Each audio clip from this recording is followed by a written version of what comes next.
Hi friends, ഏവർക്കും master P S സിയുടെ current affairs ക്ലാസ്സിലേക്ക് സ്വാഗതം. നമ്മളിന്ന് നോക്കുന്നത് 2024 വർഷത്തിലെ ഏപ്രിൽ 9 പ്രധാനപ്പെട്ട ആനുകാലിക വിഷയങ്ങളാണ്. അപ്പോൾ നേരെ ക്ലാസ്സിലോട്ട് പോകാം. ഒന്നാമത്തെ പോയിൻ്റ്, അടുത്തിടെ 16ാം ധനകാര്യ കമ്മീഷനിലെ മുഴുവൻ സമയ അംഗമായി നിയമിതനായത്. അടുത്തിടെ 16ാം ധനകാര്യ കമ്മീഷനിലെ മുഴുവൻ സമയ അംഗമായി നിയമിതനായത് ആരാണ്? മനോജ് പാണ്ഡെയാണ് കേട്ടോ. ഓർത്തിരിക്കുക, മനോജ് പാണ്ഡെയാണ് 16ാം ധനകാര്യ കമ്മീഷനിലെ മുഴുവൻ സമയ അംഗമായി നിയമിതനായിട്ടുള്ളത്.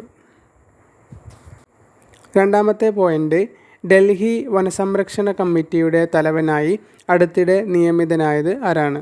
ഡൽഹി വനസംരക്ഷണ കമ്മിറ്റിയുടെ തലവനായി അടുത്തിടെ നിയമിതനായത് ആരാണ്? നജ്മി വസീരിയാണ് കേട്ടോ. നജ്മി വസീരിയാണ് ഡൽഹി വനസംരക്ഷണ കമ്മിറ്റിയുടെ തലവനായിട്ട് അടുത്തിടെ നിയമിതനായിട്ടുള്ളത്. അടുത്തത് മൂന്നാമത്തെ പോയിൻ്റ്, ഇത് ഇമ്പോർട്ടൻ്റ് ആയിട്ടുള്ളൊരു കറണ്ട് അഫെയർ ആണ്. 2024 വർഷത്തെ ആദ്യ സൂര്യഗ്രഹണം നടന്നത്. 2024 വർഷത്തെ ആദ്യ സൂര്യഗ്രഹണം നടന്നത് ഏപ്രിൽ 8 കേട്ടോ. ഓർത്തിരിക്കുക, ഏപ്രിൽ 8 2024 വർഷത്തിലെ ആദ്യ സൂര്യഗ്രഹണം നടന്നിട്ടുള്ളത്. അടുത്തത് നാലാമത്തെ point, 2024 on the spot unit citation ലഭിച്ച ഇന്ത്യൻ നാവികസേന കപ്പൽ. 2024 വർഷത്തിൽ on the spot unit citation ലഭിച്ച ഇന്ത്യൻ നാവികസേന കപ്പൽ ഏതാണ്? INS ശാരദ.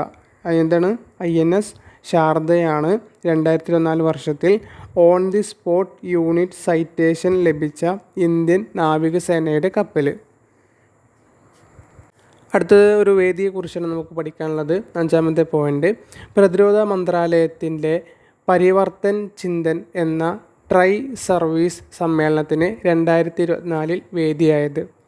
എന്താണ്? പ്രതിരോധ മന്ത്രാലയത്തിൻ്റെ പരിവർത്തൻ ചിന്തൻ എന്ന ട്രൈ സർവീസ് സമ്മേളനത്തിന് 2024 വേദിയായത് എവിടെയാണ്? ന്യൂഡൽഹിയിലാണ് കേട്ടോ. ഓർത്തിരിക്കുക, ന്യൂഡൽഹിയാണ് പ്രതിരോധ മന്ത്രാലയത്തിൻ്റെ പരിവർത്തൻ ചിന്തൻ എന്ന ട്രൈ സർവീസ് സമ്മേളനത്തിന് 2024 വർഷത്തിൽ വേദിയായിട്ടുള്ളത്. അടുത്തത് ആറാമത്തെ പോയിൻ്റ്, നിലവിൽ ജീവിച്ചിരിക്കുന്നവരിൽ ഏറ്റവും പ്രായം കൂടിയ വ്യക്തി. നിലവിൽ ജീവിച്ചിരിക്കുന്നവരിൽ ഏറ്റവും പ്രായം കൂടിയ വ്യക്തി ആരാണ്? ജോൺ ആൽഫ്രഡ് ടെന്നിസ് വുഡാണ് കേട്ടോ. ജോൺ ആൽഫ്രഡ് ടെന്നിസ് വുഡാണ് നിലവിൽ ജീവിച്ചിരിക്കുന്നവരിൽ ഏറ്റവും പ്രായം കൂടിയിട്ടുള്ള വ്യക്തി. ഇദ്ദേഹം ബ്രിട്ടൻകാരനാണ് കേട്ടോ. അതും കൂടി ഇതിൻ്റെ കൂട്ടത്തിൽ ഓർത്തിരിക്കുക, ബ്രിട്ടൻകാരനാണ്. ഇദ്ദേഹത്തിൻ്റെ പേരെന്താണ്? ജോൺ ആൽഫ്രഡ് ടെന്നിസ് വുഡ് എന്നാണ്. ഏപ്രിൽ 5 കറണ്ട് അഫയേഴ്സിൻ്റെ ക്ലാസ്സിൽ ലോകത്തിലെ ഏറ്റവും പ്രായം ഏറിയ വ്യക്തി അന്തരിച്ചതിന് ഒരു പോയിൻ്റ് നമ്മൾ പറഞ്ഞിട്ടുണ്ടായിരുന്നു. ജുവാൻ വിസെൻ്റ് പെരസ് മോറ എന്ന് പറയുന്ന വ്യക്തിയാണ് അടുത്തിടെ അന്തരിച്ച ലോകത്തിലെ ഏറ്റവും പ്രായമേറിയ വ്യക്തി. അതുകൂടി എന്ത് ചെയ്യുക, അതിൻ്റെ കൂട്ടത്തിൽ നിങ്ങൾ ഓർത്തിരിക്കുക കേട്ടോ. അടുത്തത് ഏഴാമത്തെ പോയിൻ്റ്, BBC ഇന്ത്യയിലെ പ്രവർത്തനങ്ങളുടെ ചുമതല വഹിക്കുന്ന സ്വകാര്യ കമ്പനി. BBC ഇന്ത്യയിലെ പ്രവർത്തനങ്ങളുടെ ചുമതല വഹിക്കുന്ന സ്വകാര്യ കമ്പനി ഏതാണ്? കളക്റ്റീവ് ന്യൂസ് റൂമാണ് കേട്ടോ. കളക്റ്റീവ് ന്യൂസ് റൂമാണ് BBC ഇന്ത്യയിലെ പ്രവർത്തനങ്ങളുടെ ചുമതല വഹിക്കുന്ന സ്വകാര്യ കമ്പനി. ഇനി BBC ഫുൾ ഫോം എന്താണ് നമുക്ക് നോക്കാം. ബ്രിട്ടീഷ് ബ്രോഡ്കാസ്റ്റിംഗ് കോർപ്പറേഷൻ എന്നാണ്. BBC എന്ന് പറഞ്ഞാൽ ബ്രിട്ടീഷ് ബ്രോഡ്കാസ്റ്റിംഗ് കോർപ്പറേഷൻ എന്നാണ്. ഇത് സ്ഥാപിതമായിട്ടുള്ളത് എന്നാണ്? 1922 കേട്ടോ. BBC സ്ഥാപിതമായിട്ടുള്ളത് 1922. ഇനി ഇതിലെ ചെയർമാൻ ആരാണെന്ന് നോക്കാം. ആരാണ്? സമീർ ഷാ എന്ന് പറയുന്ന വ്യക്തിയാണ് കേട്ടോ. BBC ചെയർമാൻ എന്ന് പറയുന്നത് സമീർ ഷാ എന്ന് പറയുന്ന വ്യക്തിയാണ്. അപ്പോൾ ഈ പോയിൻ്റുകൾ ഓർത്തിരിക്കുക. അടുത്തത് എട്ടാമത്തെ പോയിൻ്റ്, അടുത്തിടെ ഡാം തകർന്നതിനെ തുടർന്നുണ്ടായ പ്രളയം കാരണം അടിയന്തരാവസ്ഥ പ്രഖ്യാപിക്കപ്പെട്ട റഷ്യൻ പ്രദേശം. അടുത്തിടെ ഡാം തകർന്നതിനെ തുടർന്നുണ്ടായ പ്രളയം കാരണം അടിയന്തരാവസ്ഥ പ്രഖ്യാപിക്കപ്പെട്ട റഷ്യൻ പ്രദേശം ഏതാണ്? ഒറൈൻബർഗാണ് കേട്ടോ. ഒറൈൻബർഗാണ് ഡാം തകർന്നതിനെ തുടർന്നുണ്ടായ പ്രളയം കാരണം അടിയന്തരാവസ്ഥ പ്രഖ്യാപിച്ച റഷ്യയിലെ പ്രദേശം. അപ്പോൾ ഒറൈൻബർഗ് റഷ്യയിലുള്ള ഒരു പ്രദേശമാണെന്നുള്ളത് എന്ത് ചെയ്യുക, ഓർത്തിരിക്കുക. അടുത്തത് 9ാമത്തെ പോയിൻ്റ്, സപോർഷിയ ന്യൂക്ലിയർ പവർ പ്ലാന്റ് സ്ഥിതി ചെയ്യുന്നത് എവിടെയാണ്? സപോർഷിയ ന്യൂക്ലിയർ പവർ പ്ലാന്റ് സ്ഥിതി ചെയ്യുന്നത് എവിടെയാണ്? ഉക്രൈനിലാണ് കേട്ടോ, ഓർത്തിരിക്കുക. ഉക്രൈനിലാണ് സപോർഷിയ ന്യൂക്ലിയർ പവർ പ്ലാന്റ് സ്ഥിതി ചെയ്യുന്നത്. ഇനി സപോർഷിയ ന്യൂക്ലിയർ പവർ പ്ലാന്റ് ഇത് ആരുടെ നിയന്ത്രണത്തിലാണ്, അല്ലെങ്കിൽ ആരാണിത് നിയന്ത്രിക്കുന്നത്? റഷ്യയാണ് കേട്ടോ, ഓർത്തിരിക്കുക. റഷ്യയാണ് ഈ ഒരു ന്യൂക്ലിയർ പവർ പ്ലാന്റ് നിയന്ത്രിക്കുന്നത്. ഇത് എവിടെ സ്ഥിതി ചെയ്യുന്നത്? എവിടെയാണ്? ഉക്രൈനിലാണ്. ഇത് നിയന്ത്രണം ആരുടെ കയ്യിലാണ്? റഷ്യയുടെ കയ്യിലാണെന്നുള്ള എന്ത് ചെയ്യുക, ഓർത്തിരിക്കുക. അടുത്തത് 10ാമത്തെ പോയിൻ്റ്, 2024 ഏപ്രിലിൽ ഭൂമിയിൽ തിരിച്ചെത്തിയ റഷ്യൻ ബഹിരാകാശ പേടകം. 2024 വർഷത്തിലെ ഏപ്രിലിൽ ഭൂമിയിൽ തിരിച്ചെത്തിയ റഷ്യൻ ബഹിരാകാശ പേടകം ഏതാണ്? സോയൂസ് MS-24 ആണ് കേട്ടോ.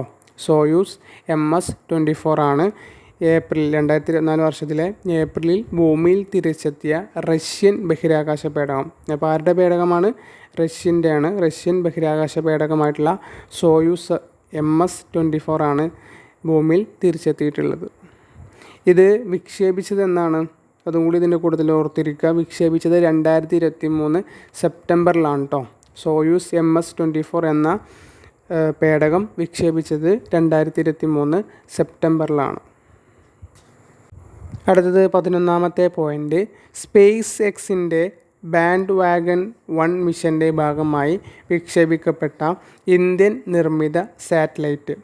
സ്പേസ് എക്സിൻ്റെ ബാൻഡ് വാഗൺ 1 മിഷൻ്റെ ഭാഗമായി വിക്ഷേപിക്കപ്പെട്ട ഇന്ത്യൻ നിർമ്മിത സാറ്റലൈറ്റ് ഏതാണ്? TSAT ആണ് കേട്ടോ, ഓർത്തിരിക്കുക. TSAT 1A ആണ് ആ ഇന്ത്യൻ നിർമ്മിത സാറ്റലൈറ്റ്. അപ്പോൾ സ്പേസ് എക്സിൻ്റെ ബാൻഡ് വാഗൺ 1 മിഷൻ്റെ ഭാഗമായി വിക്ഷേപിക്കപ്പെട്ട ഇന്ത്യൻ നിർമ്മിത സാറ്റലൈറ്റാണ് ഇത് TSAT 1A എന്ന് പറയുന്ന സാറ്റലൈറ്റ്.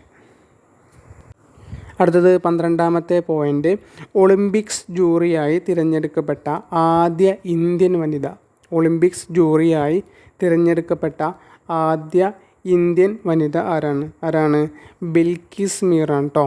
ആരാണ്? ബിൽക്കിസ് മീർ എന്ന് പറയുന്ന വനിതയാണ് ഒളിമ്പിക്സ് ജൂറിയായി തിരഞ്ഞെടുക്കപ്പെട്ട ആദ്യ ഇന്ത്യൻ വനിത. ഓർത്തിരിക്കുക, ബിൽക്കിസ് മീർ.